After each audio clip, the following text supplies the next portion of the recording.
पांडु वर्ण दिख रहे, ब्रजरथ चिपक गई थी। पांडु वर्ण श्री कृष्ण को देखने के लिए एक गोपी अटारियों पर दौड़ रही थी, कैरेस जिसको हम बोलते हैं।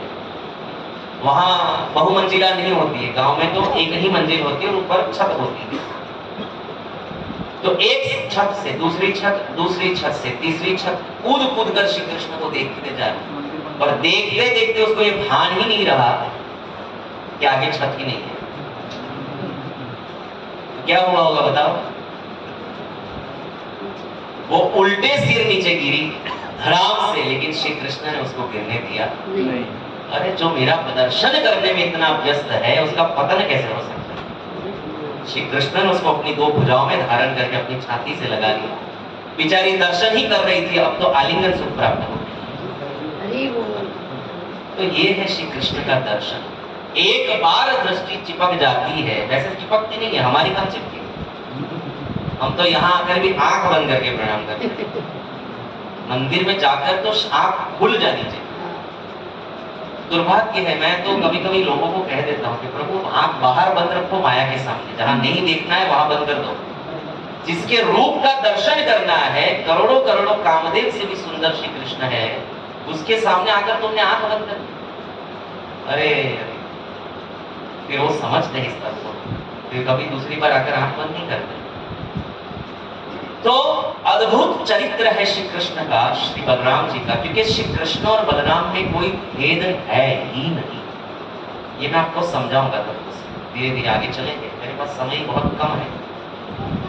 तो लीलाओं को आप सब लोग जानते ही हैं। मैं कोशिश करूंगा कि मैं ज्यादा से ज्यादा फिलोसॉफी, क्योंकि लीला तो आपने शायद सुनी होगी, और नहीं सुनी होगी तो मैं संक्षिप्त में सुना दूंगा।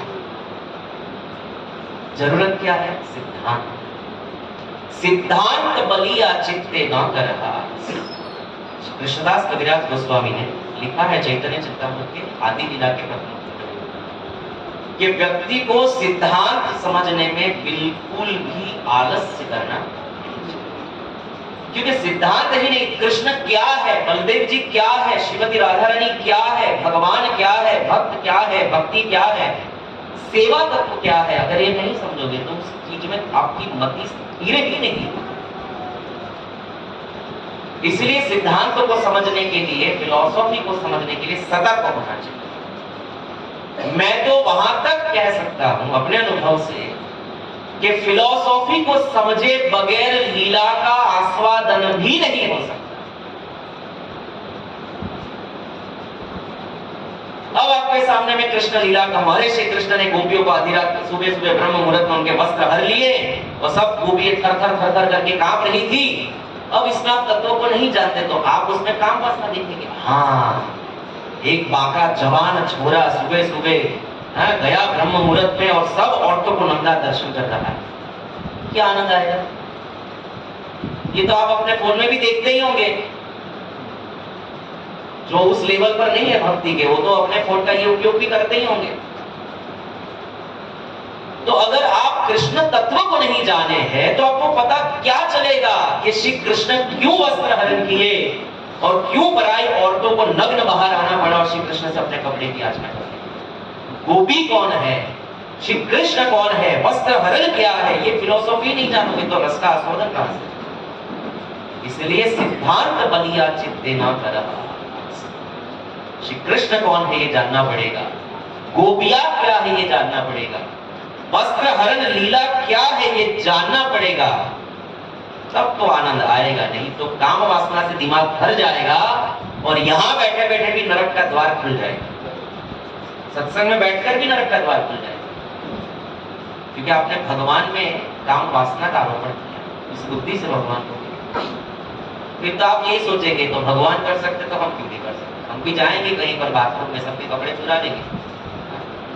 ऐसी पिटाई होगी और ऐसी फजीती होगी संसार में कि ना भक्ति के रहोगे ना संसार के, क्योंकि भक्ति के तो रहोगे नहीं, क्योंकि भगवान का तो आपने नकल किया, भक्ति के भी नहीं रहे और संसार में भी मुंह दिखाने के कहीं लायक नहीं रहोगे।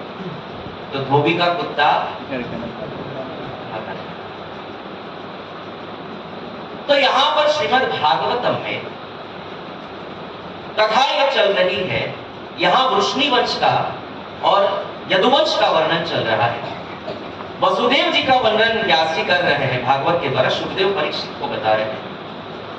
तो वसुदेव जी की 7 पत्नियां थी। कितनी? 7। पौरवी, रोहिणी, भद्रा, मदिरा, रोचना, इला तथा देवकी। इसका वर्णन बता रहे हैं। फिर बता रहे हैं कि रोहिणी के गर्भ से बलराम, गद, सारण, दुर्मद, विपुल, ध्रुव तथा कृत का जन्म हुआ। सभी पत्नियों से किन किन का जन्म हुआ, इसका वर्णन भगवान सुखदेव गोस्वामी परीक्षित को बता रहे हैं।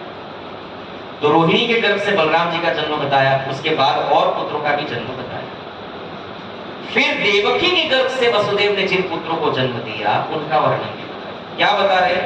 तो उसके 8 पुत्र हुए, कीर्तिमान, सुषेण, भद्रसेन, रुजु, समर्दन, भद्र तथा बलराम जी और श्री कृष्ण। देखो हमारे जैसे श्रोता होते तो आगे बात चल जाती, हमारे जैसे श्रोता होते तो कथा आगे चल जाती, लेकिन परीक्षित रुको रुको रुको, परीक्षित ने प्रश्न तुरंत पूछा। रोहिण्यास तनया प्रोक्तो रामः संकर्षणस्त्वया देवक्या गर्भ संबंधः कुतो देहांतर विना। मतलब विचार कीजिए कि श्रवण कितना उच्च कोटि का, कितना ध्यान पूर्वक सुन रहे होंगे। क्योंकि सुखदेव जी ने रोहिणी के बच्चों में भी बलराम जी को गिनाया और देवकी के बच्चों में भी बलराम जी को गिनाया। तो परीक्षित ने प्रश्न पूछा कि आपने पहले तो रोहिणी का बेटा बताया बलराम जी को, और फिर देवकी का भी बेटा बताया, तो जन्म लिए बगैर अथवा मरे बगैर कोई एक आदमी 2 माता की गर्भ में कैसे जा सकता है? क्योंकि उच्च कोटि के श्रोता बैठे, हमारे जैसे 3rd क्लास के श्रोता नहीं थे कि एक ही बात 10 बार बताई जाए तो भी प्रश्न इतना विचित्र हम कर देते हैं कि कभी कभी लगता है कि इसके सामने भैंस के आगे वीर बजाने देता। तो ऐसे श्रोता परीक्षित। फिर कथा आगे चली। तो यहां पर बताया गया कि देवकी के 6 पुत्रों का वध कंस ने कर दिया। 7वां पुत्र शंकरषण बलदेव जी देवकी के गर्भ में आए, लेकिन भगवान ने सोचा कि ये तो मेरी लीला के सहायक हैं। बलदेव जी के बगैर तो कृष्ण की लीला होगी, क्योंकि आगे तत्व में बताऊं। तो बलदेव जी देवकी के गर्भ में प्रकट हुए, उनके गर्भ में वो स्थापित हो गए, लेकिन भगवान ने अपनी योग माया को बुलाकर कहा कि आप अपनी योग माया से इस गर्भ को यानी देवकी के गर्भ को संकर्षित करके, आकर्षित करके गोकुल में मेरी माता है दूसरी रोहिणी, उसके घर में स्थापित।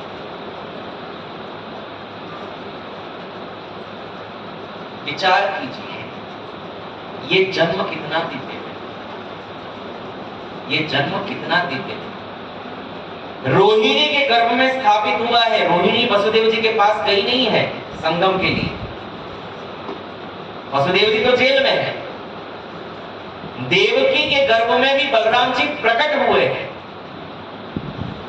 वहां से योग माया के द्वारा संकर्षित होकर, आकर्षित होकर उस पूरे के पूरे गर्भ को रोहिणी के गर्भ में डाल दिया। ऐसा कोई विज्ञान है आजकल?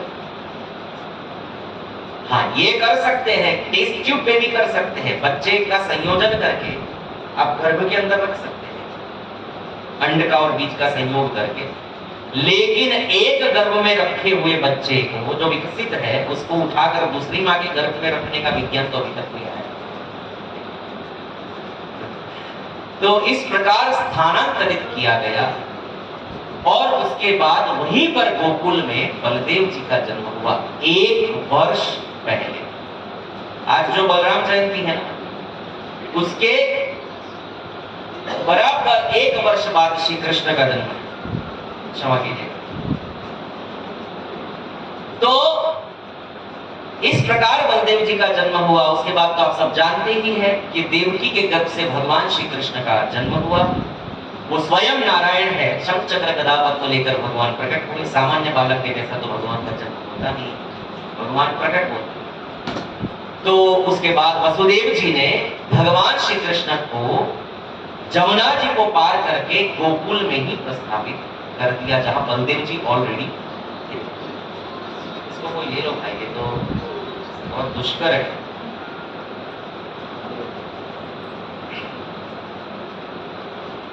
तो वहीं पर बलदेव जी को स्थानांतरित किया गया, वहीं पर श्री कृष्ण भी चले गए और फिर वहां पर उन्होंने कुछ बाल लीलाएं शुरू की, दोनों भाइयों ने। तो सबसे पहले पुतना उद्धार हुआ, फिर शक्टासुर हुआ, फिर तृणाव्रत हुआ, ठीक है, ये सब हुआ। अभी तो नामकरण हुआ नहीं था इन दोनों का, बलराम जी का भी नामकरण नहीं किया गया था। बलराम जी ऐसे ही लल्ला लल्ला से ऐसे ही अभी तक थे, क्योंकि ये राह देख रहे थे कि कोई श्रेष्ठ ब्राह्मण के पास इनका नामकरण हम कराएं। तो घूमते घामते गर्गाचार्य जी, जो वसुदेव जी के कुलगुरु है, वैसे नंद बाबा के भी कुलगुरु है ही, क्योंकि वसुदेव जी और नंद बाबा ये दोनों सगे भाई हैं, आपको पता है, मित्र नहीं है, सगे भाई हैं। गर्ग संहिता के द्वारा आपको पता चलेगा। माता दो है, पिता एक ही है। एक माता वैश्य है और एक माता क्षत्रियाणी है। तो क्षत्रियाणी जैसे जो पुत्र हुए वो सब क्षत्रिय हुए, उसमें वसुदेव जी, आनक दंदु भी जिनका एक दूसरा नाम। और वैश्याणी जो थी, वैश्य की कन्या थी, उससे जो पुत्र हुए वो नंद, सुनंद, उपनंद आदि सब गोप हुए, उन्होंने वैश्य को स्वीकार। तो वैसे हम यही जानते हैं कि नंद बाबा मित्र थे, लेकिन मित्र नहीं थे, वो सगे भाई। तो एक बार गर्गाचार्य जी आए, गर्गाचार्य ब्रज में आए, नंद बाबा ने कहा कि आप आए हैं तो आप ही हमारे बच्चों का नामकरण कर दीजिए। तो गर्गाचार्य जी ने कहा कि तुम्हारा तो स्वभाव है, तुम नंद हो, नंद का मतलब ही होता है आनंद, छोटी छोटी बात पे उत्सव करते हो, छोटी छोटी बात पे उत्सव करते हो। जो ठाकुर जी को प्रसन्न करने के लिए उत्सव करता रहे वो ही नंद। अब तुम नामकरण करोगे, जन्म संस्कार में ही तो तुमने पूरे ब्रज को दही दूध से भर दिया, इतना तुमने दान किया, इतना दान किया कि कहां कहां तक तुम्हारे दान के चर्चे हो रहे। अब नामकरण कराओगे तो उसमें भी तुम पता नहीं क्या क्या करोगे। और कंस को पता है कि मैं वसुदेव का कुलगुरु, मैं यहाँ आकर नामकरण करूंगा तुम्हारे बच्चों का, तो पता तो चल ही जाएगा कंस को कि नंद के बच्चों का नामकरण गर्गाचार्य जी ने क्यों किया। इसका मतलब है कि वसुदेव का बेटा नंददेव। अरे नहीं नहीं नहीं, आप चिंता मत कीजिए, मैं किसी को नहीं बताऊंगा। अरे आप इस गौशाला में ही कर दीजिए, मैं तो पड़ोसियों को भी नहीं बताऊंगा। आप गौशाला से पवित्र जगह कौन सी हो सकती है, आप यही उनका नामकरण कर। गर्गाचार्य तो आए ही इसीलिए थे, नामकरण करने के लिए गर्गाचार्य जी आए थे। तो भाव तो तू नैवेद्य की हो, वहीं पर नामकरण संस्कार शुरू हुआ। तो नामकरण क्या कर रहे हैं सुनिए। बड़े बेटे का नाम, यहाँ पर एक लीला और हुई। नंद बाबा ने कहा बड़े विद्वान महात्मा आए हैं, हाँ सब जानते हैं, क्योंकि गर्गाचार्य जी जो है ये भविष्य देखता है। उन्होंने ज्योतिष विद्या का ग्रंथ लिखा है। गर्गाचार्य उसके आचार्य, ज्योतिष के आचार्य गर्गाचार्य, मतलब उनको भूतकाल वर्तमान भविष्य का सब पता रहता है। तो नंद बाबा ने कहा कि बड़े विद्वान पंडित हैं, सब जानते हैं, अच्छा सब जानते हैं, ठीक है। तो यशोदा ने रोहिणी को इशारा कर दिया, रोहिणी ने यशोदा को इशारा कर दिया, और यशोदा ने हाथ में लिया बलदेव जी और रोहिणी ने हाथ में लिया काले कृष्ण। तो अब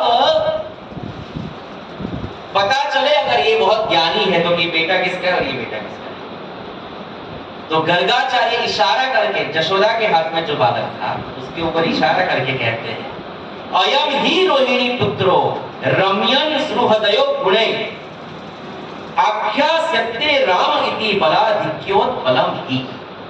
क्या कह रहे हैं?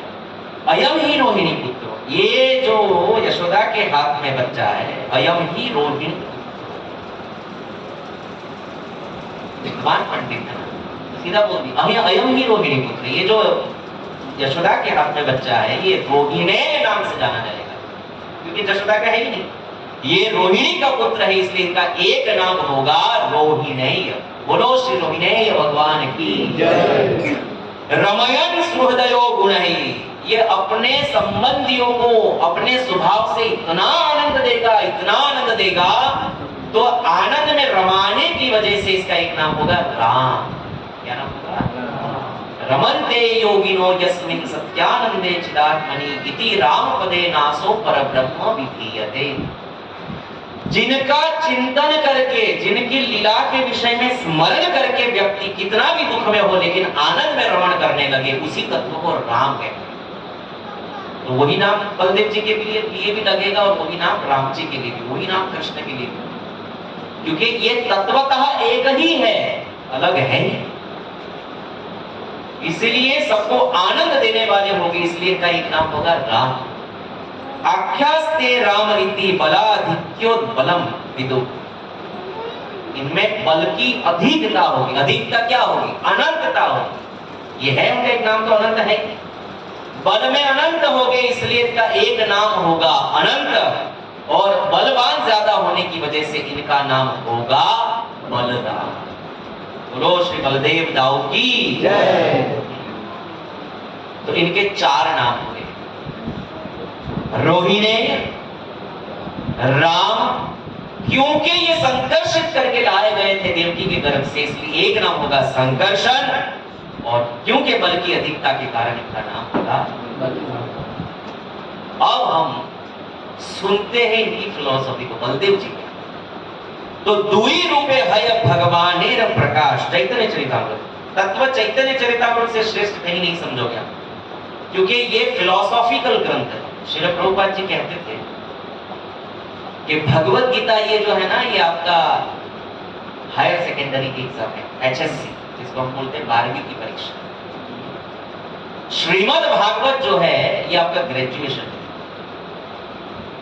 और चैतन्य चरितामृत जो है ना ये PhD है। तो चैतन्य चरितामृत को समझने के लिए तो पहले आपको आगे उत्तीर्ण होना पड़ेगा, आपके हायर सेकेंडरी की एग्जाम देनी पड़ेगी, आपको कॉलेज में पढ़ना पड़ के आपका ग्रेजुएशन कंप्लीट करना पड़ेगा। इसीलिए हम चैतन्य चरितामृत का सहारा लेकर ही बलदेव तत्व को समझने का प्रयास करते। तो दो ही रूपे है भगवान प्रकाश, एक प्रकाश है आनंद विलास। भगवान 2 रूप से अपना विस्तार करते हैं। कभी कभी भगवान लीला करने के लिए 2 रूप से विस्तार करते हैं, एक प्रकाश और दूसरा होता है विलास। 2 रूप से भगवान अपना विस्तार करते हैं, एक है प्रकाश और दूसरा है विलास। ये प्रकाश विस्तार जो है, जब भगवान अपना विस्तार करते हैं या विस्तार करना चाहते हैं, तो ये जितना विस्तार करते हैं ये भगवान के साथ एक रूप ही होता है, कोई फर्क नहीं। जैसे कि जब भगवान श्री कृष्ण रास खेल रहे थे, तो रास में 2-2 गोपियों के बीच में एक श्री कृष्ण थे। सभी गोपियों को यही लग रहा था कि मेरे साथ ही नृत्य कर रहे। एक रूप दूसरे रूप से बिल्कुल भी अलग नहीं था, इसको कहते हैं प्रकाश। द्वारिका में भगवान 16,000 रानियों के साथ जब विवाह कर रहे थे, तो उन्होंने 16,000 रूप लिए। तो ऐसा नहीं कि 16,000 रूप लिए तो कोई लंबा छोटा नाटा चिट्टा बाड़ा, ऐसा नहीं। वो 16,000 रूप एक दूसरे के जैसा ही था, रत्ती भर भी उसमें फर्क नहीं था। इसको कहते हैं भगवान का प्रकाश। और एक उदाहरण है, ब्रज में जब भगवान अपने ग्वालों के साथ भोजन के लिए बैठते हैं, तो बीच में बैठ जाते हैं और आसपास ग्वाले बैठते हैं। एक चक्र, दूसरा चक्र, तीसरा चक्र, चौथा चक्र, क्योंकि ग्वाले भी अनंत है। ये मत समझिए कि आपके मेरे जैसे 2 ही दोस्तार है, 2 ही मित्र है, ऐसा नहीं है। भगवान के अनंत मित्र है, अनंत मित्र, you can not even count. तो अनंत मित्र है और सभी मित्र भगवान का सानिध्य लेना चाहते हैं। नरेंद्र मोदी जी आते हैं तो सूरत में जितने भी कॉर्पोरेटर होंगे और जितने भी आलाइदी, जितने भी कर्ता वर्ता होंगे, वो सब चाहेंगे कि हम भी स्टेज पे चढ़े, हम भी स्टेज पे चढ़े, हमें भी मोदी जी देखें, हमें भी हाथ मिलाए। सबको नहीं लगता है, लेकिन सबका चांस लगता है। लेकिन भगवान में ये नहीं है। भगवान स्वयं पूर्ण है, वे चाहे वो कर सकते हैं। तो बीच में श्री कृष्ण बैठते हैं और चारों तरफ मंडलाकार, जैसे कमल की कर्णिका होती है, बीच में कमल हो, कमल की कर्णिका, और चारों तरफ पंखुड़ियां, एक के बाहर एक के बाहर एक के बाहर एक के बाहर, ऐसे 108 पंखुड़ियों का कमल, 100 पंखुड़ियों का कमल होता है, इसमें एक के बाहर एक कमल की पंखुड़ियां लगी। उसी प्रकार श्री कृष्ण के सामने गोल घूमते हुए सब सखा एक के बाद एक बैठते हैं, मंडल बना के। लेकिन जब भोजन करते हैं तो सभी सखा को लगता है कि श्री कृष्ण मुझे ही देख रहे हैं, मेरा ही भोजन कर रहे हैं, क्योंकि हर सखा अपने घर से कुछ ना कुछ लाता है वैसे श्री कृष्ण को प्रसन्न करने के लिए। आपड़ा जीवन नहीं है कि मंदिरे कहीं लावे नहीं, अहिया नो खाइए जता रहे। ये हमारा वैष्णव आचरण नहीं है। वैष्णव आचरण तो ये है कि हम शास्त्र में भी कहा गया है कि गुरु के घर, मित्र के घर, पिता माता के घर, मंदिर में, देवताओं के भवन में, मंदिरों में कभी भी खाली हाथ नहीं जाना चाहिए। माँ बाप के पास जाओ तो भी कुछ लेकर जाना चाहिए, मित्र के पास जाओ तो कुछ लेकर जाना चाहिए, गुरु के पास जाओ तो कुछ लेकर जाना चाहिए, और भगवान के पास जाओ तो लेकर ही जाना चाहिए। सुदामा के जैसे, उनके पास कुछ नहीं था फिर भी लेकर आए, लेकिन क्या लेकर गए? तो अगर स्वार्थी भी हो, वैसे तो 4 प्रकार के भक्त होते ही है, आर्थ, अर्थार्थी, जिज्ञासु, ज्ञानी, लेकिन 85% तो अर्थार्थी ही होते हैं बाकी की कैटेगरी में तो बहुत कम ही भक्त रहते हैं। तो अगर आप चाहते भी हो कि श्री कृष्ण की कृपा बनी रहे, तो भी सुदामा का उदाहरण लेकर कुछ ना कुछ भी लेकर आना चाहिए, क्योंकि आप इतना दोगे ना तो वो इतना देंगे, ये उनका स्वभाव। तो हर ग्वाल वाल कुछ ना कुछ लेकर आते हैं भगवान के लिए, और सब चाहते हैं देना श्री कृष्ण को कि मेरे घर की छाछ खाए, मेरे घर की रोटी खाए, मेरे घर का भात खाए, मेरे घर का अचार खाए। तो श्री कृष्ण बैठते तो बीच में, लेकिन करोड़ों करोड़ों ग्वालों को भी लगता तो यही है, अरे मेरा यार मेरा ही, देखो मेरे साथ बात कर रहे, मेरा था। ये जो विस्तार है भगवान का, ये जो लीला है, इसको कहते हैं भगवान का प्रकाश। और दूसरा है विकास। जब भगवान लीला करना चाहे, अपनी लीलाओं का विस्तार करना चाहे, तो भगवान विस्तरते हैं, अपना प्रकाश, अपना विस्तार करते हैं, और उस विस्तार को कहते हैं विलास। जब भगवान विलसते हैं, विलास करते हैं अपना, तो वो जो विलसित रूप है वो भगवान से मिला। और सबसे पहला विलास है भगवान का बलदेव। सबसे पहला विलास कौन सा है? गोलोक वृंदावन में श्री कृष्ण, सिर्फ श्री कृष्ण जब थे, वो तो सनातन धाम है, ऐसे थे तो बोलना भी नहीं चाहिए, पर समझाने के लिए तो वाक्य यूज करना ही पड़ेगा। तो जब उन्होंने लीला करने का विस्तार किया, लीला करने का विचार किया, तो वो अपना ही विलास रूप से विलसित हुए, और सबसे पहला विलास उनका था। अब लीला करनी थी तो लीला में तो बहुत सारी चीज चाहिए, बांसुरी चाहिए, छड़ी चाहिए, वस्त्र आभूषण चाहिए, सब कुछ चाहिए, ब्यूवल चाहिए, गाय को धोने के पात्र चाहिए, सब कुछ चाहिए। तो भगवान की लीला करने के लिए जितनी वस्तुएं चाहिए, उन सभी वस्तु का उद्भव बलराम जी से ही होता है। समझ रहे हो आप बात? आपने अभी जो मंजीरे बजाए, आपने जो मृदंग बजाया, ये माइक्रोफोन, ये व्यासपीठ, ये टेबल, भगवान जिस मंदिर में खड़े हैं वो वेदी, आप जिस आसन पर बैठे हैं वो आसन, अथवा मैं जिस आसन पर बैठ खड़ा होकर भगवान की सेवा करूं वो आसन, यानी भगवान की सेवा में लगने वाली जितने भी पदार्थ हैं, वस्तुएं हैं, वो श्री कृष्ण का, श्री बलदेव जी का एक्सपेंशन। ये है बलदेव। दूसरा,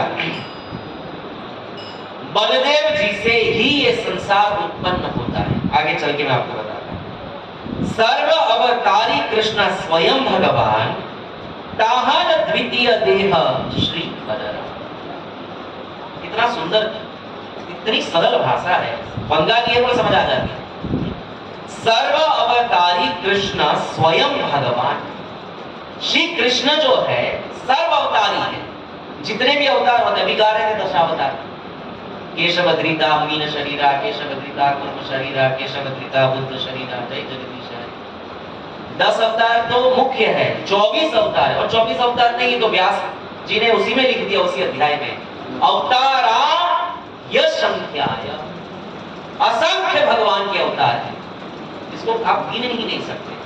उतने भगवान के अवतार श्री कृष्ण के अंश और कला है। एतेच अंश कला पुरुषः कृष्णस्तु भगवान स्वयं इंद्रादि व्याकुलम लोक मूढ़यन्ति। तो श्री कृष्ण से ये सब प्रकट होते हैं, अवतार जो होते हैं ये श्री कृष्ण के सब कला और अंश है, लेकिन श्री कृष्ण मुख्य है, अवतारी है। तो सर्व अवतारी कृष्ण स्वयं भगवान, ताहर द्वितीय देह श्री बलराम, उनका ही दूसरा अंग जो है, शरीर जो है, ये बलदेव। एक ही स्वरूप दोहे भिन्न मात्र काय, एक ही स्वरूप, दोनों ईश्वर है, रत्ती भर ऐश्वर्य में फर्क नहीं है दोनों के। एक ही स्वरूप देह, देह भिन्न मात्र काय, आद्य काय व्यूह कृष्ण लीला रस। देखो अब इसको समझना थोड़ा ध्यान से। आद्य काय व्यूह कृष्ण लीला रस, भगवान के गोलोक वृंदावन, जैसे किसी भी शहर या किसी भी गांव के 4 लोकपाल होते हैं या क्षेत्रपाल होते हैं। हमारे भी सूरत में क्षेत्रपाल होते हैं, सभी जगह वृंदावन मथुरा के भी क्षेत्रपाल 4 श्री थी। उसी प्रकार गोलोक वृंदावन के भी 4 क्षेत्रपाल होते हैं, उस क्षेत्र की रक्षा करने के लिए। उस क्षेत्र की रक्षा करने के लिए जो 4 लोकपाल होते हैं, वही संकर्षण, अनिरुद्ध, प्रद्युम्न और वसुदेव नाम से 4 विस्तार बलराम जी से होता है। तो आद्य काय व्यूह कृष्ण लीला रस सहाय, से कृष्ण नवद्वीपे श्री चैतन्य चंद्र, से ही बलराम संगे श्री नित्यानंद। इसको आगे पढ़ेंगे बाद में, आप समझ लीजिए। आद्य काय व्यूह कृष्ण लीला रस सहाय, कृष्ण की लीला में सहायभूत होने के लिए बलदेव जी काय व्यूह रूप में विस्तरित हो। क्या लीला करनी है भगवान को? प्रकृति लीला करनी। जीवों को भगवान ने प्रकट किया, और जो जीव भगवान की सेवा नहीं करना चाहते थे, ये तो प्रश्न अभी का अभी बना ही हुआ है, तो जो रिबेलियस हो गए, जो भगवान का द्वेष करने लगे, उनको फिर प्रकृति में डालना था। तो भगवान ने कहा ठीक है, उनको डालेंगे, वो तो जाएंगे, अब डालेंगे क्या, वो अपनी इच्छा से प्रकृति में आ रहे हैं, लेकिन मुझे भी वहां जाना पड़ेगा, मुझे भी वहां जाना पड़ेगा। आपको अगर कोई फोड़ा हो जाए, बड़ा एकदम अंदर मवाद भर जाए, तो माँ कहती है क्या ठीक है, वहां वो नाके पे डॉक्टर के चला जाना, उसमें अस्तर लगा के निकलवा दे। माँ भेज देती है, खुद आती है, उसको बड़ी पीड़ा होती है कि मेरे बेटे को इतना बड़ा फोड़ा हुआ है, इसमें इतना मवाद है, वो डॉक्टर पता नहीं कैसे करके निकालेगा। नहीं, मैं जाती हूँ, और मैं जाती हूँ, मैं देखूंगी, खड़ी रहूंगी, और अगर बहुत दुखेगा तो इसको छाती से। हम रिबेलियस तो हो गए, भगवान से द्वेष तो किया, हम आपकी सेवा क्यों करें भाई, हम भी सच्चिदानंद, आपकी सच्चिदानंद। तो हम स्वयं भगवान ना बने, ऐसा कुछ इंतजाम ना करें कि लोग हमारी सेवा करेंगे। कोशिश तो हमारे साथ यही रहती है कि बीवी हमारे अधीन रहे, पुत्र हमारे अधीन रहे, माँ बाप हमारे अधीन रहे, नौकर हमारे अधीन रहे। हम स्वयं एक सूक्ष्म भगवान बनने की कोशिश करें, ये स्वभाव है। तो भगवान ने कहा ठीक है, इसको रोग लग गया है ईश्वर बनने का, जबकि वो है नहीं, बन सकता नहीं, लेकिन रोग लग गया है तो इलाज करने के लिए भी इसको भेजना पड़ेगा। दुखालयम शाश्वतम, इसको संसार में भेजना पड़ेगा। लेकिन वहां जब इसका ऑपरेशन हो रहा होगा माया के द्वारा, तो मुझे भी खड़ा रहना। तो भगवान ने विचार किया कि मुझे प्रकृति में भी तो जाना पड़ेगा जीवों के साथ, तो इसका इंतजाम कैसे? तो उसी बलदेव जी से 4 चतुर्व्यूह हुए, संकर्षण, अनिरुद्ध, प्रद्युम्न और वसुदेव। इसको कहते हैं महासंकर्षण। महासंकर्षण से और 4 चतुर्व्यूह प्रकट हुए। वो चतुर्व्यूह आध्यात्मिक है, स्पिरिचुअल वर्ल्ड में। अब जो ये संकर्षण जी है, जिसको महासंकर्षण कहते हैं, उनमें से 4 चतुर्व्यूह और प्रकट होते हैं, संकर्षण, अनिरुद्ध, प्रद्युम्न। ये जो संकर्षण है दूसरे कायव्यूह के, उन संकर्षण में से महाविष्णु प्रकट होते हैं। क्या प्रकट होते हैं? महाविष्णु। आपको प्रभु जी कभी ना कभी दर्शन कराएंगे चित्र में, यहाँ तो है नहीं, लेकिन हाँ देखो वहां पर महाविष्णु प्रकट होते हैं। महाविष्णु मटेरियल वर्ल्ड और स्पिरिचुअल वर्ल्ड के बीच में बहुत बड़ा समुद्र है। अब ये समुद्र भी स्पिरिचुअल है, यानी इसको नापने की कोशिश भी मत करना। स्पिरिचुअल वर्ल्ड का सब कुछ अनंत ही होता है, उसकी कोई सीमा नहीं। उस कारण समुद्र में, जिसको विरजा भी कहते हैं, उस समुद्र के अंदर महाविष्णु शयन करते हैं। कोई शेषनाग नहीं है, कुछ भी नहीं है। अपनी योग निद्रा से, योग शक्ति से भगवान उस कारण जल में, कारण जल का मतलब होता है जो संपूर्ण प्रकृति का कारण है। प्रकृति वहीं से उत्पन्न होती है, इसलिए उसको कारण समुद्र कहा जाता है। इंग्लिश में क्या कहेंगे? ओशन ही कहते हैं, जो भी कहते हैं। अपने को क्या, अपने को संस्कृत जितनी आवे उतना अच्छा है। तो वहीं पर भगवान महाविष्णु शयन करते हैं, और जब वो एक श्वास निकालते हैं तो उनकी श्वास से करोड़ों करोड़ों ब्रह्मांड अंडे के जैसे बाहर निकलते हैं। ये पहले हो गया विस्तार महाविष्णु। अब जब वो अंडा बन गया, अंडे में कुछ नहीं है, तो वही महाविष्णु अपना और एक विस्तार करते हैं, अपना एक्सपेंशन करते हैं, जिसको कहते हैं गर्भोदकशायी। क्या कहते हैं? गर्भोदकशायी। क्योंकि अंडे को गर्भ कहा जाता है, अंडे को गर्भ कहा जाता है। उस गर्भ में महाविष्णु अपने दूसरे विस्तार के साथ प्रवेश करते हैं। अंदर प्रवेश किया तो कुछ है ही नहीं, तो अपने ही शरीर के जल से, पसीने से गर्भोदकशायी विष्णु उस ब्रह्मांड को आधा भर देते हैं, और आधा भर के अपना और एक विस्तार करते हैं, जिसको कहते हैं अनंत शेषनाग। एक अंश से शेषनाग को प्रकट करते हैं। वो शेषनाग उस ब्रह्मांड में पानी में कुंडली मारकर बैठते हैं, और उनकी कुंडली के ऊपर जो दूसरे विष्णु है, यानी गर्भोदकशायी विष्णु, वो योग निद्रा में शयन करते हैं।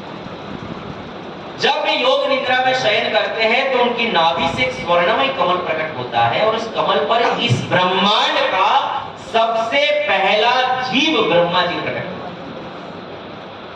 ब्रह्मा जी भगवान की स्तुति करते हैं, नारायण की, जिनसे वे प्रकट हुए हैं। नारायण प्रसन्न होकर, गर्भोदकशायी विष्णु प्रसन्न होकर उन्हें सृष्टि उत्पन्न करने का सामर्थ्य और मटेरियल देते हैं। मैं आपको कहूं कि यहाँ इस्कॉन मंदिर बनाना है, दया गौरांग प्रभु, आपको मैं आज्ञा देता हूँ।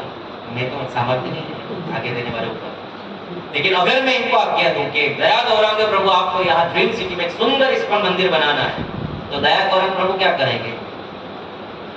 अरे मुझे उनको अथॉरिटी देनी पड़ेगी, और या तो मुझे पैसा देना पड़ेगा 25-30 लाख रुपए, या तो फिर मुझे यहाँ सीमेंट रेती सब डाल के देना पड़ेगा, मटेरियल देना पड़ेगा, तब तो इस्कॉन बनेगा।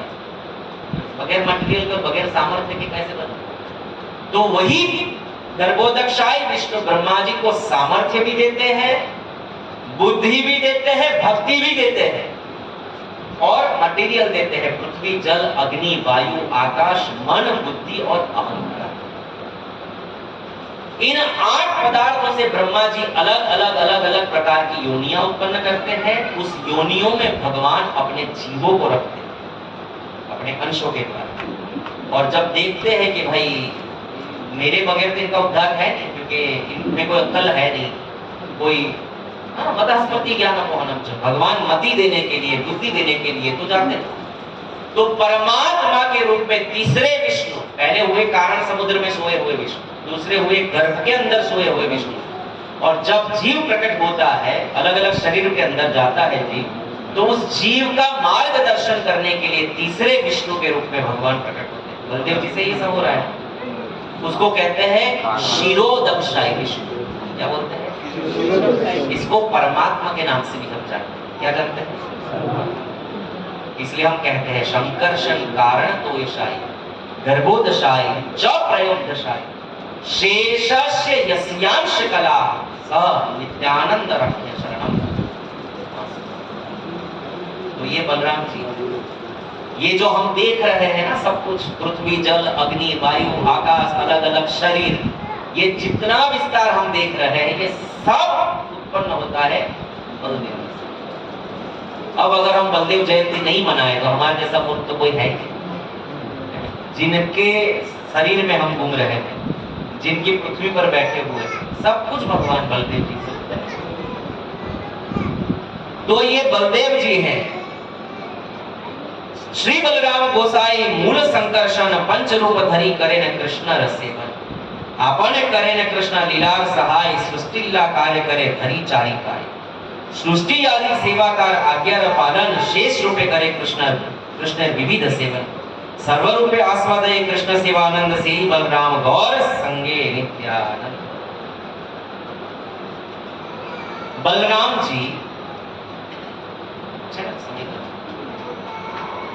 जी पांचों रस में भगवान की भक्ति करते हैं। वैसे भक्ति 5 रसों से होती है, आप जानते हैं, सब लोग जानते हैं। जो पुराने हैं वो तो जानते ही हैं, उसमें से शायद किसी का रस में वो भगवान को भजते भी, भजना भी चाहिए, क्योंकि किसी एक संबंध के बगैर भक्ति कभी भी पुष्ट होती बहुजन में करे यदि श्रवण कीर्तन तब होना पावे कृष्ण पदे प्रेम। क्या करेंगे? क्योंकि भगवान स्वयं कहते हैं कि ऐश्वर्य ज्ञाने ते सब जगत मिश्रित, ऐश्वर्य ज्ञाने ते सब जगत मिश्रित ऐश्वर्य स्थिति ने प्रेम नहीं हो रहा। अगर आप ये समझकर भक्ति करें ओम जय जगदीश हरे, ओम जय जगदीश हरे, अरे ये तो जगदीश है, अरे ये तो ईश्वर है, अरे ये तो स्वामी है, हम तो कुछ नहीं है, हम तो धूल है, हम तो ये है। अरे भगवान कहते पूरा संसार इसी रूप में मुझे भजता है। और इसको शांत रस भी कहते हैं एक प्रकार से। और ऐश्वर्य स्थिति प्रेम में नहीं, ऐसे भक्तों में मेरी बहुत प्रीति होती। हाँ ठीक है, मुक्ति उक्ति दे देता हूं, लेकिन ऐसे भक्तों में मेरी बहुत प्रीति होती नहीं। तो प्रीति कहां होगी? प्रीति होगी कहां भगवान की? सुनिए, श्री चैतन्य महाप्रभु श्री कृष्ण क्या कह रहे हैं, ध्यान से सुनिएगा, ये बहुत काम की चीज है। माता मोरे पुत्र भावे करे न बंधन, अतिहीन ज्ञाने करे लालन। मैं क्या चाहता हूं? आप तो ये चाहते हैं कि आप भगवान की आरती घंटा बजाकर पूजा करें, लेकिन भगवान ये नहीं चाहते, ये नहीं चाहते, बिल्कुल नहीं चाहते। तो आप कहेंगे तो फिर तो ये मंदिर क्यों बनाया प्रभु, हमसे घंटियां क्यों बजवा रहे हो, हमारे करताल बजा बजा के हाथ घिस गए। नहीं, ये इसकी बात अलग बाद में करेंगे, लेकिन भगवान ऐसी शिथिल भक्ति से प्रसन्न होते नहीं है। भगवान क्या सोचते हैं, वे क्या चाहते हैं? वे चाहते हैं माता मोरे पुत्र भावे करे न बंधन। माता, मुझे प्रेम करने वाली मेरी माता यानी भगत, जो मुझे वात्सल्य प्रेम से चाहती हो, मुझे बच्चा मानती हो, मैं चाहता हूं मुझे डांट फटकार के मुझे कभी बांध दे। माता मोरे पुत्र भावे करे ना बंधन। यशोदा ने बांध दिया। ततो दृष्ट गोप्या, लोग दामोदर अष्टकम गाते हैं ना, तो इति स्वलीलाभिरानंद कुंडे स्वघोष निमज्जंत माख्यापयन्त। भगवान जैसे ये लीला कराकर यशोदा से अपने आप को बंधवा कर घोषणा कर रहे हैं कि देख लो, चाहे कितना भी जय जगदीश हरे करो, लेकिन मैं तुम्हारी बातों में आने वाला।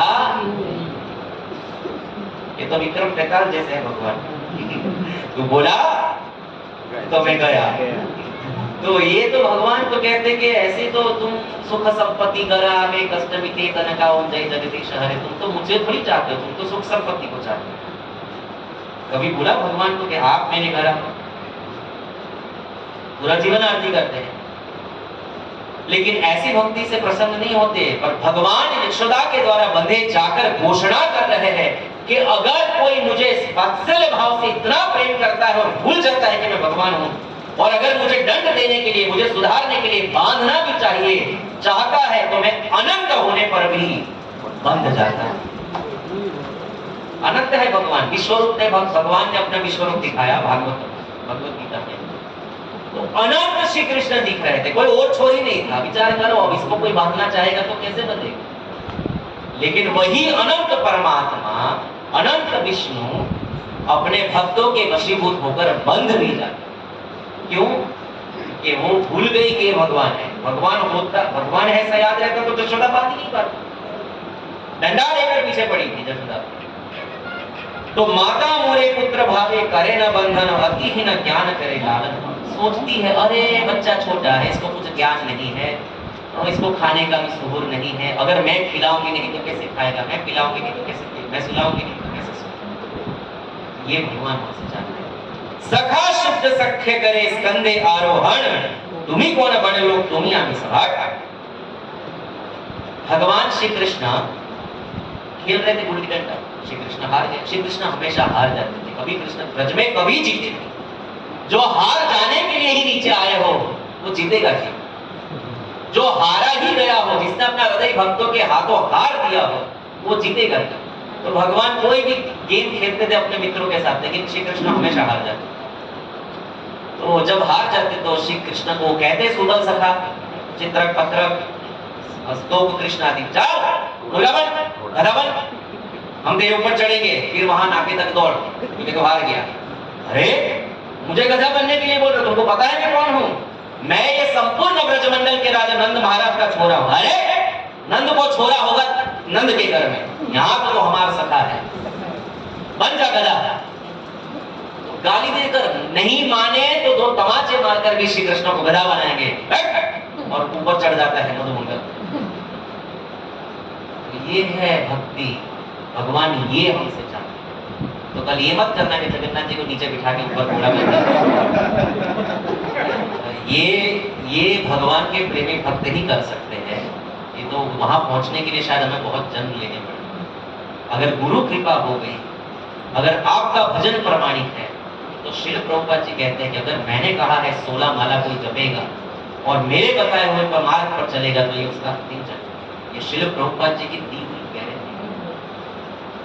तो अगर आपका भजन शुद्ध है, अगर आप गुरु अवज्ञा नहीं कर रहे हैं, आप प्रामाणिकता से अपना भजन कर रहे हैं, जैसा होता है वैसा, लेकिन प्रामाणिकता से करते हैं, तो निश्चित आप इस जीवन में भी ऐसे ऐसे स्तरों पर पहुंच सकते हैं। क्योंकि श्रील प्रभुपाद जी के बहुत ऐसे शिष्य हुए जो इस पद इस स्थान पर पहुंचे और उन्होंने भगवत प्राप्ति की। नाम तो लेना भी चाहिए। गौर गोविंद गोस्वामी महाराज जो व्यासपीठ पर बैठे बैठे भगवत धाम चले, गोपाल गोपाल गोपाल गोपाल रोते रोते वही व्यासपीठ पर उन्होंने अपने प्राण गोपाल में न्यौछावर। बहुत ऐसे भक्त और बहुत ऐसे संत हैं प्रभुपाद जी के शिष्य जो आज भी उस अवस्था में हमारे सामने, तो मैंने आंखों से देखा है। श्रीमद राधा गोविंद गोस्वामी महाराज, मैं एक प्रश्न क्या पूछा उनको कृष्ण लीला के विषय में, बस प्रश्न पूछने की देर। छोटा बच्चा जैसे रोता है, जो वस्तु अगर उसको चाहिए और नहीं मिलती, और छोटा बच्चा जैसे फुफक फुफक कर रोता है, ऐसे राधा गोविंद गोस्वामी महाराज मेरे पूछे हुए प्रश्न पर रोने लगे। कितना तो रोए, उसके बाद जब वो स्वस्थ हुए तब उन्होंने मुझे उस प्रश्न का उत्तर दिया। तब विचार करो कि उनके हृदय में कितनी लीलाएं चल रही होगी, कितनी लीलाएं उमड़ उमड़ के आ रही होगी, तब तो जाकर उनका गला रुंध गया और उनके नयनम गलदश्रुधाराय वदनम गदगदया। तो अगर, क्योंकि वो सब चले हैं अपने गुरु के बताए हुए मार्ग, अगर हमारा भजन भी इतना शुद्ध हुआ तो हमें भी निश्चित इसी जन्म में इन भावों का स्फुरण होगा और हमारे अंदर भी ऐसी भक्ति का उदय होना निश्चित है। फिर क्या कहते हैं श्री कृष्ण, प्रिया यदि मान करे करे भत्सन वेद स्तुति हेते हरे सही मोर। ये लोग जो वेदों की स्तुति करते हैं ना, ब्रह्मा जी और शिव जी और इंद्र और आके, अब मेरा कान दुख जाता है। लेकिन अगर कोई मेरी प्रिया, मेरी प्रियतमा, मुझे प्रेम करने वाली, मुझे पति भरता मानने वाली, मुझे प्रियतम मानने वाली कोई सखी आकर कहती, क्यों लंपट कहीं के, कहां गए थे उस चित्रावली, उसके चंद्र सखी के कुंज में, वहां चले गए थे, आना मत खबरदार, तो यहाँ आए तो मेरी राधा रानी सखी को रुलाते हो, तुम निकल जाओ यहाँ से, तुम्हारा कोई काम नहीं है, अपना मुंह दूसरी बार मत दिखाना। तो जब कोई ललिता विशाखादि सखी हाथ को कमर पे रख के ऐसे करके डांट रही होती है श्री कृष्ण को, या कभी श्रीमती राधा रानी श्री कृष्ण को कहते हैं कि हे लंपट, तो जब राधा रानी श्री कृष्ण को गालियां देती है तो श्री कृष्ण कहते हैं, आहा, मुझे वेदों की स्तुतियां भी कभी इतनी प्रिय नहीं लगती जितनी जब प्रिया मेरा भर्त्सना करके मुझे गालियां देती। मैं आपको एक उदाहरण बताता हूं, एक्चुअली ये यहाँ बोलने लायक नहीं है, लेकिन आप सब प्रेमी भक्त है तो मैं आपको बता देता हूँ। मेरे ब्रजवासी काफी मित्र हैं, और ब्रजवासी ऐसे ब्रजवासी जो साक्षात भगवान की सेवा में, यानी नंद गांव के एक पंडा है, अभी हम लोग मिलकर गए, उनके बड़े भाई माधव प्रभु ने मुझे एक बात बताई। वो बॉम्बे में एक हवेली में सेवा करते थे, प्रायः हवेली में ब्रजवासी लोग की सेवा करते हैं, वहां स्वाभाविक रूप से दूसरे तीसरे लोग जाते हैं और अलाउड भी नहीं है। तो वैसे भी ब्रजवासी लोग कभी कभी रोजगारी के लिए बाहर जाते हैं, तो बॉम्बे में एक मलाड में एक हवेली में सेवा कर रहे थे। अब सेवा कर रहे तो वहां शालीग्राम के सेवा में तो ब्रजवासी की ही सेवा होती है। वो थोड़ी भगवान समझ के सेवा करते हैं, ब्रजवासी थोड़ी भगवान समझ के सेवा, वो तो अपना मित्र समझ कर ही सेवा करते हैं, क्योंकि वो तो कहते ही है भगवान श्री कृष्ण के मुझे तनिक ना विसारियो ब्रजवासी मोर प्राण, ब्रजवासी श्री कृष्ण के प्राण है। तो वो तो मित्र के जैसा सब सेवा इधर उधर सब पड़ा हुआ था। अब बज गया संघ, घंटा बज गया आरती करने का, और सब फट फट फट भगवान रख रहे थे, शालीग्राम खो गए। शालीग्राम खो गए, शालीग्राम मिल नहीं रहे हैं। माधव प्रभु तो पानी पानी हो गए, पूरे पानी पानी। और दर्शन खुलने का समय एकदम हो गया, आरती भी तैयार है, आरती भी प्रज्वलित हो गई है, और बाहर तो वैष्णव लोग जल्दी करो कह रहे हैं। कोई त्योहार का ही दिन था। अब शालीग्राम तो मिले नहीं, पता नहीं कहाँ चले गए, उनके अंदर शालीग्राम नहीं। ये माधव प्रभु ने अपने आप मुझे बताई थी ये किया। तो जो हम गुजराती में गाली देते ना, सुरती तो विशेष देते हैं, वो ऐसी बड़ी बड़ी गाली माधव प्रभु ने शालीग्राम को दी। इतनी गंदी गंदी गाली शालीग्राम को दी, और शालीग्राम प्रभु तो डर के मारे कांपते कांपते दरवाजे से बाहर उनके सामने प्रकट हो गए। ये ब्रजवासी की गाली, भगवान, ये आप इसका अनुकरण मत करना, ये अति भक्ति का चरित्र है, इसे अनुकरणीय भी नहीं है। पर यहां प्रसंग ये चल रहा है कि भगवान कह रहे हैं कि मैं अपने भक्तों की गाली जब सुनता हूं तो मुझे अतिशय प्रिय लगती है। और गाली सुनकर शालीग्राम जी बाहर आ गए, फट फट वहां रखा आसन पर 2 फूल चढ़ाए और पर्दा खोले आरती शुरू कर दी। ये ब्रजवासी।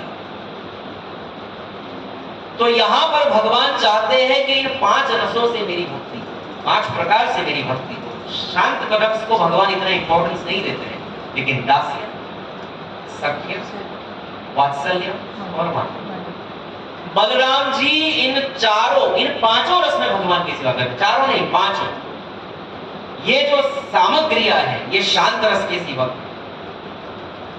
ये जो हम करताल वड़ताल बजता है बजाते, इससे भगवान का कीर्तन ही गाते, कीर्ति तो गाते हैं। ये सब शांत रस के सेवक। दास्य रस, जब जब भगवान आते हैं पृथ्वी पर, तब भगवान उनकी सेवा, बलराम जी उनकी सेवा करने के लिए राम जी के रूप में लक्ष्मण बन के, कृष्ण के रूप में बलराम बन के, विष्णु के रूप में शेषनाग बन के, और श्री चैतन्य महाप्रभु के रूप में श्री नित्यानंद। तो दास से बनकर आते हैं, भगवान दास के रूप में उनकी सेवा करते हैं। लेकिन एक बार ऐसा हो गया, जब कृष्ण रामलीला चल रही थी तो लक्ष्मण जी को बहुत अच्छा नहीं लगा। क्यों? वैसे तो सब सेवा कर रहे थे लक्ष्मण जी, लेकिन किसी किसी चीज में उनको लगा कि अगर मैं बड़ा भाई होता ना तो मैं राम जी को तो जीरा कर देता।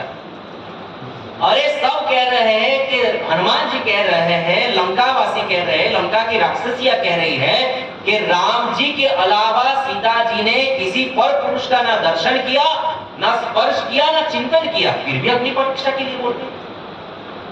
कैसा व्यक्ति? ये बात लक्ष्मण जी को अच्छी नहीं लगी। तब भी वो भगवान राम जी को डांटना ठट करना चाहते, तो क्या करें? जब सीता जी का त्याग रामचंद्र जी ने कर दिया, लक्ष्मण जी को ही कहा था कि तुम छोड़ कर आओ, वो भी बात लक्ष्मण जी को अच्छी नहीं लगी। तो लक्ष्मण जी ने मन ही मन सोचा कि इस समय तो छोटा भाई बनकर आए, इसमें दबा रहे हो, अपनी मर्जी की करा रहे हो। अब तुम देखो, अब दूसरी बार जब तुम जन्म धारण करोगे ना, पृथ्वी पर अवतार लोगे ना, तब तो मैं छोटा बनकर आऊंगा ही नहीं, मैं बड़ा बनकर आऊंगा और तुम्हें डांटूंगा फटकर। तो भगवान तो अंतर्यामी थे, वे जान गए, उन्होंने कहा कोई बात नहीं, बड़े बनकर आए। तो इसलिए दाऊ जी के भैया कृष्ण बड़े दाऊ बनकर आए। तो भगवान बलराम जी दास बनकर भी श्री कृष्ण की सेवा करते हैं। आपने श्री प्रभुपाद जी के चित्र को देखा था, कृष्ण पुस्तक में होगी, कृष्ण बुक, कि जब श्री कृष्ण थक गए हैं गौ चराकर, तो लेटे हुए हैं और बलराम जी की कोख में सोए हुए हैं और ग्वाले उनके चरण दबा रहे हैं। तो बलराम जी सेवा करते हैं। बलराम जी वात्सल्य भाव में भी है, कृष्ण को कुछ होना नहीं चाहिए। नंद ने, कंस ने बहुत सारे असुर को भेजा, और क्या एड्रेस भेजा था? भाई किसी को मारने की सुपारी दोगे तो फोटो तो देनी पड़ेगी, ऐसा दिखता है, ऐसा चलता है, किसी और को मत मार देना। सुपारी देने वाला साथ में फोटो भी देता है। तो कंस ने जब सुपारी दी श्री कृष्ण की, जो लुक बताया था वो हमेशा मस्तक पर मोर मुकुट धारण करता है, पीला वस्त्र पहनता है, भेंट में कमर में बांसुरी बजा लटकाता है और हमेशा टेढ़ा खड़ा रहता। सीधा खड़ा रहता, सीधा खड़े नहीं रह सकते। अब इसका कारण क्या है, ये तो कभी एकांत में संतों को पूछना चाहिए, क्योंकि श्री कृष्ण की गति जो है ना, ये वक्र गति है। कृष्ण की गति क्या है? वक्र गति। कृष्ण सीधा सीधा समझ में सबको आ जाए तो पूरा संसार मुक्त हो जाए।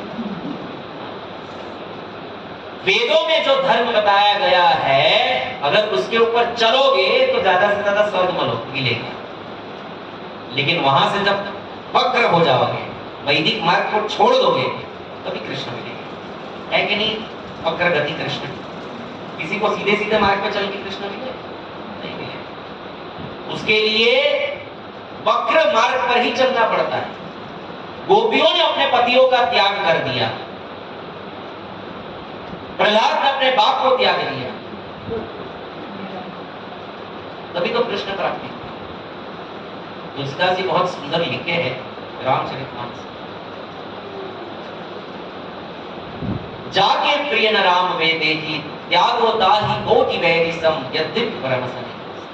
यजो पिता प्रहलाद, विभीषण बंधु भरत महतारी। भरत जी ने अपनी मां को छोड़ दिया, अपनी बात, मां की बात मानकर राज्य पर बैठ जाते तो राम जी मिलते।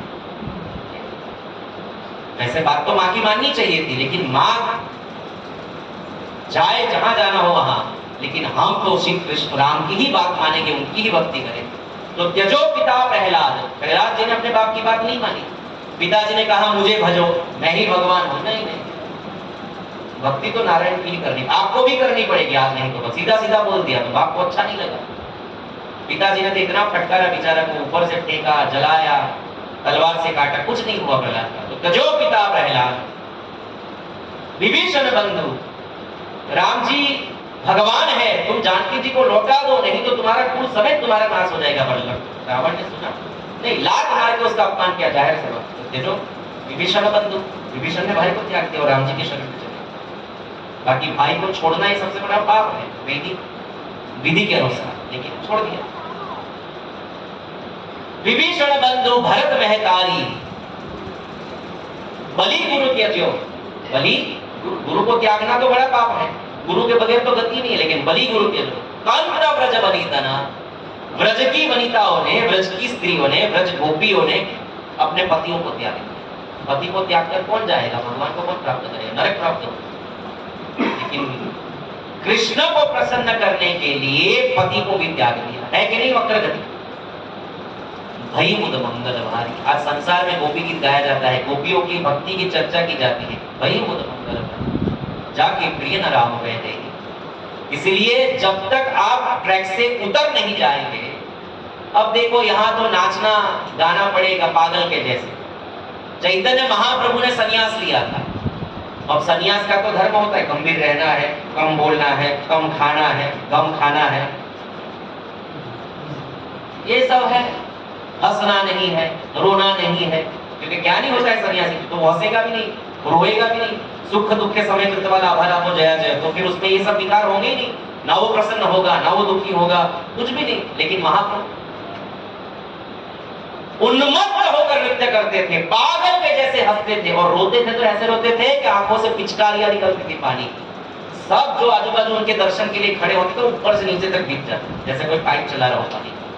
ऐसा रुदन महाप्रभु करते थे। वैसे देखा जाए तो आचरण सन्यासी के जैसा तो था नहीं, लेकिन उन्होंने उसी आचरण से कृष्ण प्राप्ति कर ली। इसलिए वो टेढ़ा है तो हमको देखना भी टेढ़ा होकर ही उसको पड़ेगा। सीधा सीधा देखोगे तो समझ में नहीं आएगा। इसलिए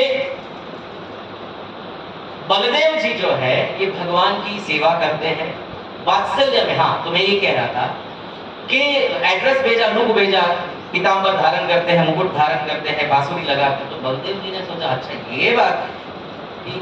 रोहिणी जी को कहा आज मैं नीलांबर नहीं पहनूंगा, मैं क्या पहनूंगा? आप नंदगांव कौन गए, वहां दर्शन किए कृष्ण बलराम। जनरली आप कहीं और बलराम जी का दर्शन करेंगे तो हाथ में प्याला है, वो भी अलग लीला है बलराम जी की। उसकी चर्चा जाहिर में नहीं हो सकती। उनके हाथ में क्या है? ग्लास है। लेकिन वहां पर आप जब दर्शन करोगे नंदगांव में, तो नंदगांव में क्या है? कृष्ण बलराम दोनों त्रिभंग है, दोनों बांसुरी बजा रहे हैं। क्यों? क्योंकि बलराम जी ने सोचा कि जो कंस ने विपत्ति भेजी है, वो विपत्ति में सीधा कृष्ण तक नहीं आने दूंगा। क्यों? मेरा छोटा भाई है, मैं उस पर विपत्ति आने दूंगा नहीं। तो रोहिणी जी को कहा, मुझे भी पीतांबर पहनाओ, मुझे भी मोर पंख पहनाओ, मुझे भी बांसुरी दो, आज मैं गाय चलाने जाऊंगा आगे। तो जो भी असुर आते थे उनको कंफ्यूजन हो जाता था, और पहले बलराम जी से उनकी भिड़न हो जाती थी। तो बलराम जी वही गुजराती में क्या बड़ी कुआड़ी है तो बलराम जी वही उसका निपटारा कर देते थे, वो कृष्ण तक पहुंचने नहीं देते, क्योंकि बलराम जी वात्सल्य भक्ति नहीं करते। माटी खाई तो सबसे पहले कंप्लेंट किसने की? बलदेव जी चिढ़ाते भी बहुत थे श्री कृष्ण। नंद गोरे जशोदा गोरी तू कितकारो आया, कहते थे तू जशोमती का बेटा तो है ही नहीं, तुझे तो नंद जी कहीं से लेकर आए, क्योंकि नंद गोरे है, जशोदा गोरी है, तो तू कैसे कहा? जरा इतना बता दिखाना, तेरा रंग काला क्यों, तू काला होकर भी जग से निराला क्यों। तो फिर भगवान भी कुछ कहेंगे ना, खड़े खड़े चुप होकर सुनेंगे थोड़ी। मैंने काली रात में जन्म लिया, मैंने काली गाय का दूध पिया, मेरी कामर पुकारी है, इसीलिए काला। भगवान को बहुत चिढ़ाते बलदेव जी। तो ये हो गई सख्य भक्ति, चिढ़ाना, मस्ती करना उनके साथ, उनकी केयर करना। और माधुर्य भक्ति का विचार करेंगे तो पुरुष होकर बलदेव जी, शरीर तो बलदेव जी का है, तो फिर माधुर्य भक्ति यानी श्री कृष्ण को प्रेम करना, पति समझकर, प्रियतम समझकर, वो कैसे करना? तो जब बलदेव जी रात को सो जाते हैं नंद भवन में, फिर वो एक रूप से अनंग मंजरी होकर राधा रानी की टीम में चले जाते। क्या बनकर?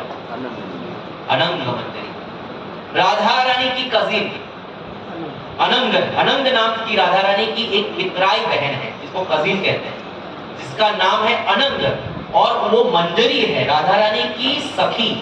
तो वो राधा रानी की सखी बनकर श्री कृष्ण को प्रसन्न करने के लिए राधा रानी की टीम में। तो ये हो गई कि नहीं 5 रस। तो इस प्रकार 5 रस से भगवान बलदेव जी श्री कृष्ण की सेवा करते हैं, और वे आदि गुरु क्या है?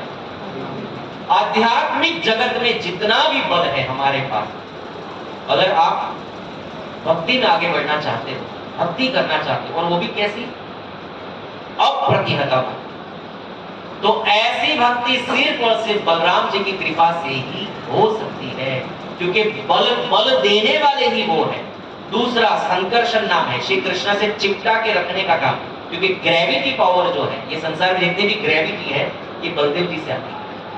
बलदेव जी में से ही ग्रेविटी पावर निकलता है, वो सभी चीजों को जोड़ के रखते हैं। तो भगवान के साथ भक्त को जोड़ के रखने की जो शक्ति है, संकर्षण शक्ति, वो संधिनी शक्ति, वो शक्ति भी बलदेव जी से ही प्रकट होती है। इसलिए यदि हम बलदेव जी की उपासना न करें, अगर उनके तत्व को ही नहीं समझे, तो हम उनका तिरस्कार कर देंगे, उनकी अवहेलना कर देंगे, और उनकी अवहेलना करने पर कोई भी व्यक्ति श्री कृष्ण को प्रसन्न कर सकता।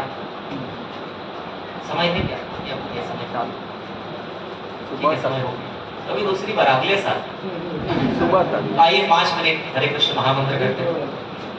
बहुत लीला है बलदेव जी की। हरे कृष्ण कृष्ण कृष्ण हरे राम राम राम हरे कृष्ण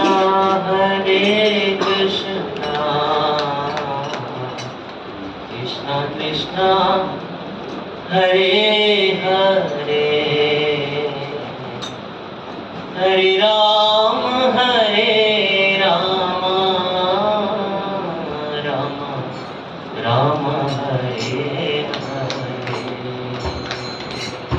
हरे कृष्णा हरे कृष्णा कृष्णा कृष्णा हरे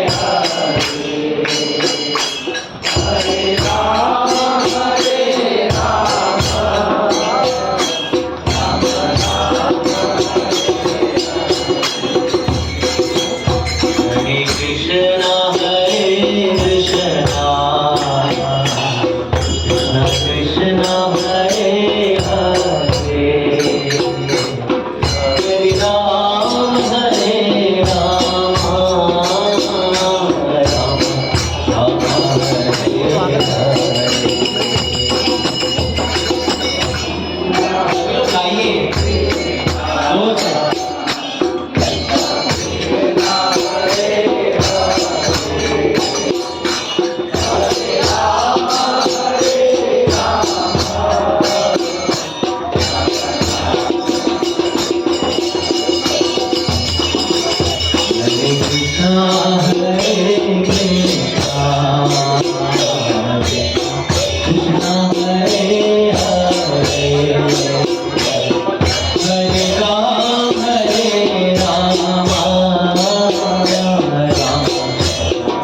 हरिनाम संकीर्तन की बलराम जयंती महामहोत्सव की जगन्नाथ तुलसी रामायण की जय हो। विश्वपात परमहंस परिव्राजक आचार्य अस्त्रोत्तर श्रीमद अभय शरणारविंद से भक्ति वेदांत स्वामी जगद्गुरु श्री प्रभुपाद महाराज की काउंटर आचार्य श्री भक्ति वेदांत स्वामी जगद्गुरु श्री प्रभुपाद महाराज की जय हो। विश्वपात परमहंस परिव्राजक आचार्य अस्त्रोत्तर श्रीमद भक्ति सिद्धांत सरस्वती स्वामी जगद्गुरु श्री प्रभुपाद महाराज की अनंत कोटि वैष्णव जगन्नाचार्य श्री दास ठाकुर जी प्रेम से प्रभु नित्यानंद श्री अद्वैत गदाधर श्रीवासदि शिवानंद की श्री राधा कृष्ण को गोपीनाथ श्याम कुंड राधा कुंड गिरि गोवर्धन मथुरा वृंदावन धाम की जय, कुरुक्षेत्र जगन्नाथपुरी धाम की जय, नवद्वीप मायापुर धाम की जय, श्री द्वारिकापुरी धाम की जय, अयोध्या धाम की जय, श्री गंगा मैया की जय, गंगा मैया की जय, तुलसी भक्ति महारानी की जय, श्री भक्त श्री जगन्नाथ और सुभद्रा महारानी की अनंत कोटि वैष्णव गौर प्रेमानंद और ग्लोरी सदे समय और ग्लोरी सदे समय और ग्लोरी सदे समय और ग्लोरी सदे गौरांग कृष्ण भगवान आज के आनंद की बलराम जयंती महामहोत्सव की हरे कृष्णा। तो सबको कैसा 1-2 मिनट आप जरा बैठ जाइए, थोड़ा हमारा जो अनाउंसमेंट भी है।